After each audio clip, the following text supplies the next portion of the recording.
Brigantia Blackbird, happy Wednesday, and welcome back to our series on the Havamal. This week we are looking at verse 97, and we will begin by examining three different translations.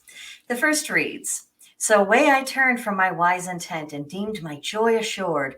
For all her liking and all her love I weened that I should yet win." Olive Bray. Second translation. "Back I turned and thought I loved, turned back for my certain pleasure. This I thought, that I would have all her heart and her love play." Carolyn Larrington. And the last translation by Bellows. "Afire with longing, I left her then, deceived by her soft words. I thought my wooing had won the maid, and that I would have my way." So at this point, Odin clearly he may, and surely he'd be getting his due, shall we say. This is a lesson for all of us, because if the All-Father can fall prey to overconfidence, then surely we are also vulnerable to that failing as well. It ought to go without saying that nothing to do with romance, sex, or love is guaranteed. There's any number of things that can go wrong. People can change their minds, and circumstances can alter, which makes things very difficult, if not impossible. But we don't think about that, do we? When we're in that first flush of desire, we believe that everything is going to be falling into the place just the way we would like it to. Sometimes this becomes an absolutely blind optimism, and we become unwilling and even incapable of noticing any warning signs that all may not be as it seems, or reasons why things just might not work out.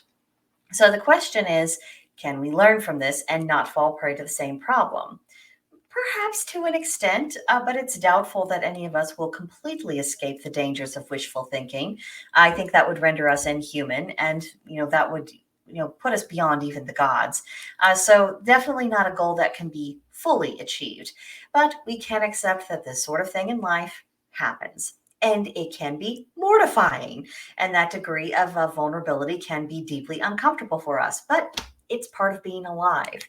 And strength and courage, it just isn't dependent upon us having impregnable defenses, but it is learning to cope and learning to act despite our insecurities and our doubts. And sometimes this works out in our favor, sometimes not.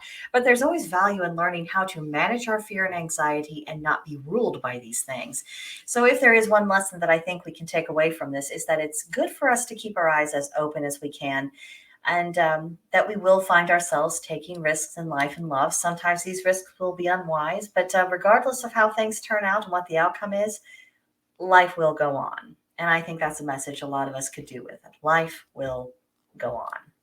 So that's what I got out of the verse this week. Share your own impressions with me in the comments section below, or email me at brigantiablackbird.protonmail.com. I will get back with you as soon as you can if you do send me a message. But I think that'll do it for now, and I'll see you guys next time. Bye.